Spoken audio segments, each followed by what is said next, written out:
예, 이번 시간에는요, 31페이지 주택의 작은 편을 떠보겠습니다. 이 편도 항상 한 문제가 뜨는 편이고, 또 리모델링 포함하면 이 부분에 한 두 문제까지 시험에 나올 사항들이 있습니다. 자, 첫 번째 보시면 주택의 자금입니다. 첫 번째 나오는 것이 입주자 저축이 뜹니다. 입주자 저축하면 지금은 한 개로 통일되었습니다. 그 명칭이 지금 나오죠. 주택 청약 종합저축, 그 암기를 꼭 해주세요. 국민주택, 민연주택으로 갈 수 있기 위해서는 요 청약 통장에 가입을 해야 됩니다. 해야 되는데, 오른편에 보시면 조금 더 깊이 있게 보시면은요, 국토교통부 장관이 취득기한을 정해서 알려준다. 뭐 별 문제 없고, 1인 1구자입니다. 한 사람이 한 계좌에 가입할 수 있다 해서 한 세대별 1구자가 아니고 1인 1구자다 해서 꼭 젊으신 분들 가입을 꼭 해 놓으시기 바랍니다. 하면 지역에 한 5년 10년 이상 가입을 해 놓으시면 지역에 임대주택이 되었든지 또 국민주택이 되든지 민간 아파트든지 갈 수 있는 우선 기회가 주어집니다. 자, 보시고요. 여기까지만 보십시오요. 두 번째입니다. 국민주택사업 특별하게 이것도 하나 꼭 체크해 주십시오. 요거 쓰라 하면 꼭 한번 나올 겁니다. 제가 항상 느끼는데 요놈이 나온 적이 없어요. 없지만 꼭 나올 겁니다. 국민주택 특별회계 아닙니다. 국민주택사업 특별회계다. 사업자 꼭 붙이십시오. 뭐냐면 이거 서울시 등의 지방자치단체도 보시면요, 주택 건설 사업을 좀 많이 합니다. 그래서 지방자치단체에서 국민주택 사업이죠. 이런 주택 건설 사업을 위해서 돈을 좀 모아놔야 됩니다. 이 재원이 뭐냐 하면 바로 이것이 국민주택사업 특별회계입니다. 그래서 지방자치단체에서 국민주택사업을 시행하기 위한 예비 자금들을 확보해 둔다. 이 명칭이 바로 국민주택사업 특별회계입니다. 그러면 어떤 자금들이 포함되느냐 밑에 이번에 재원들이 있습니다. 돈을 필요도 많이 옵니다. 차입이라는 부분 세 군데 보이죠. 차입금 있습니다. 주택도시기금에서 주로 차입을 많이 합니다. 실제 필요할 때. 또 외국에서 중국 등의 미국 등에서 차입을 하기도 합니다. 자, 또 4번 상을 꼭 보는데 4번 상은요, 시중은행, 또 보시면 국민은행도 아닙니다. 한국은행도 아니고요.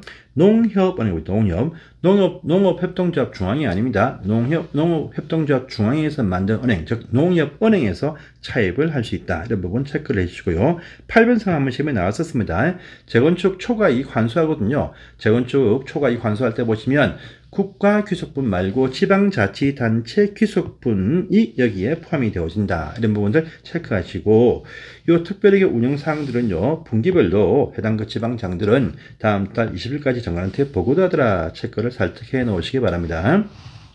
자, 그 다음 페이지입니다. 32페이지 주택성환사채. 이놈이 중요하죠. 이놈이 처음 시험에 거의 1년 건너뛰지 않고 거의 매년 시험에 나옵니다. 저번 시험부터 물론 나왔습니다. 요건요, 주택상환세는 뭐냐? 민간회사, 특히 민간회사입니다. 민간아파트. 요 민간회사에서 자기들 에코티라고 부릅니다. 토지 매입금액이 필요합니다.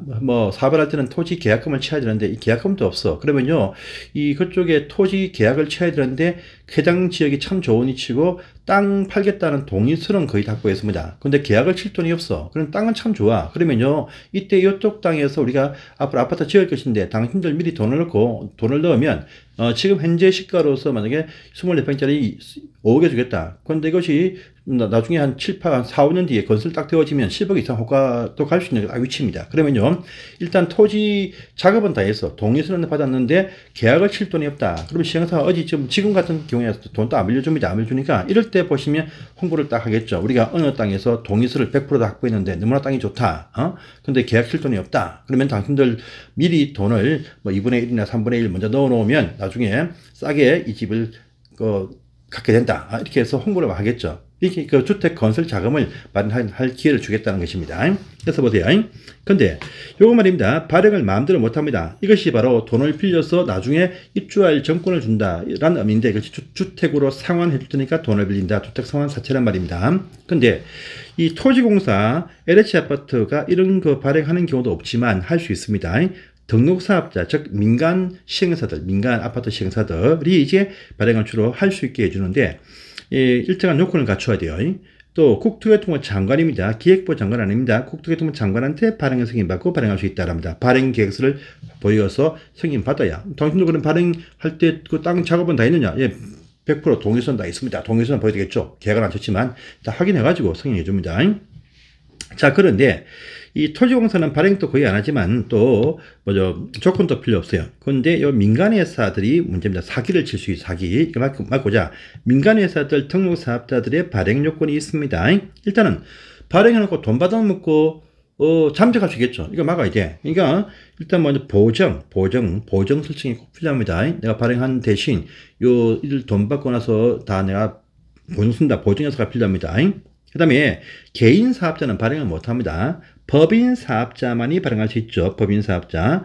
등록할 때는 자본금이 3억 원이었죠. 3억 원. 또 시공할 때는 5억이었죠. 그래서 5억인데 이때도 보시면 자본금이 5억 필요합니다. 5억 필요해요. 법인 사업자 주택 상환사채 발행을 하고자 할 때는 이 시공 기준과 마찬가지로 5억 이상의 자본금이 필요하고 또 건설업 등록을 한 자일 것. 이 말은요. 규모 있는 인력과 장비를 좀 갖추고 있는 좀 규모 있는 큰 회사만 된다 이 얘기입니다. 자, 또 최근 3년간 연평균 주택 건설 실적이 300세대 이상 딱 나와 있죠.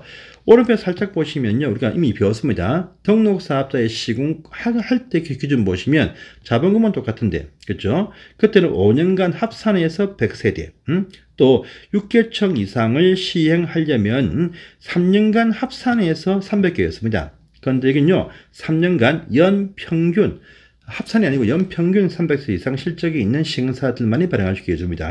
자, 또 발행 규모도 보시면 최근 3년간 연평균 발행했던 호수, 그 규모 범위 내에서만 발행 규모를 인정을 해주겠다랍니다.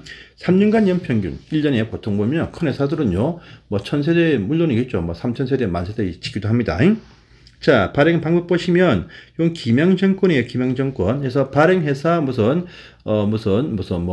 삼성 저기 권리자 홍길동 해서 딱 적혀 있는 기명정권입니다. 정권이고요. 액면 할인도 할 수 있어요. 이 말은요. 좋은 회사가 할 때는요. 지금 5억짜리를 5억의 상환사채 발행한다.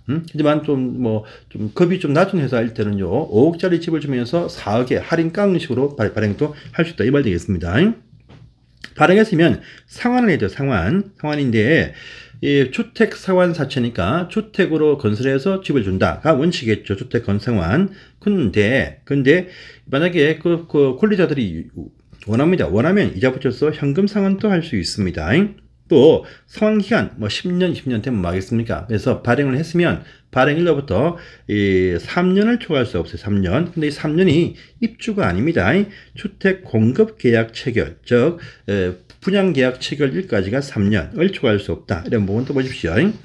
또 6번 보시면 우리가 한 4교 전에 배웠습니다. 뭐냐면 입주자분들의 투기 억제를 위해서 우선 당첨될 수 있는 지위 양도 금지해가지고 주택 공급 질서 교란 행위 금지를 배웠습니다. 이 우선적으로 양도할 수 있는 지위인데 지위 보시면 조합원 지위도 있고 보시면 또 있었습니까? 시군구 발행 무허가 척이면 될 수도 있고 있었죠. 그 중에서 보시면 주택 상환사채도 배우셨습니다. 주택 상환사채 거기 포함됩니다. 그래서 양도할 수 없어요. 원래 원칙은.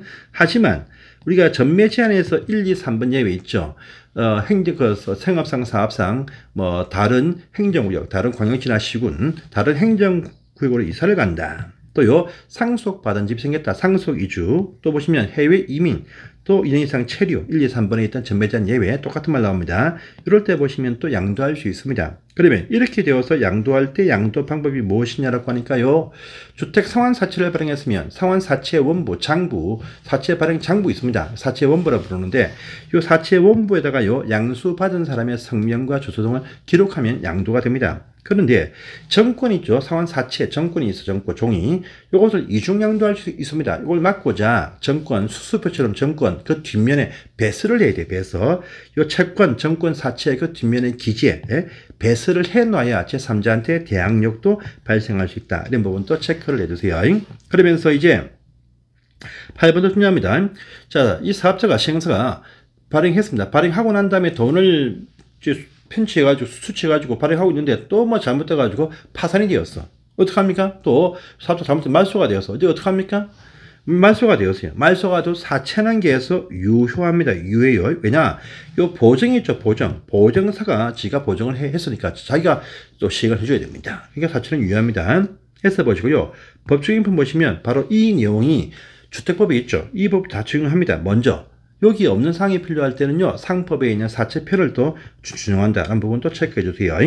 또 이 돈을 먼저 선취해 놓고 나서 이거를 딴 사업장에 투입하면 안 돼. 해당 어떤 확보한 그 대지, 그 땅 실제 계약금 치르고 토지 매입 비용, 그 해당 그 땅 안에 있는 각종 설계 비용, 공사 비용 등에 투입해야 됩니다. 딴 데 가면 안 된단 말이겠죠? 그래서 이런 식의 돈 관리는요, 이 시행사 사업자한테 딱 맡겨 놓으면요, 지가 막 지 이름으로 쓸 수 있습니다. 이걸 막아야 돼. 이걸 막아야 돼. 막기 위해서 보시면, 이 납입금들은요, 보증회사와 발행자가 협의해서 정하는 금융기관에서 관리한다. 주로 거의 100% 다 신탁 관리합니다. 신탁회사한테 맡겨놓고 신탁 관리하게 됩니다. 그래서 이렇게 해서 관리하고요. 그 다음에 이런 식의 상황한테 발행했다. 그럼 납입금에 대해서 이제 이 금융기관들이 장관한테 보고도 하게 돼 있다. 해서 안전하게 관리합니다. 이런 부분 체크를 해 두시기를 바랍니다. 자, 보시고요. 자, 그 다음 페이지 넘어가니까 이제 리모델링과 토지 임대부 분양주택이 또 한 묶음입니다. 그래서 이거 마지막 시간에 봐야 되니까 다음 시간에 보겠습니다. 감사합니다.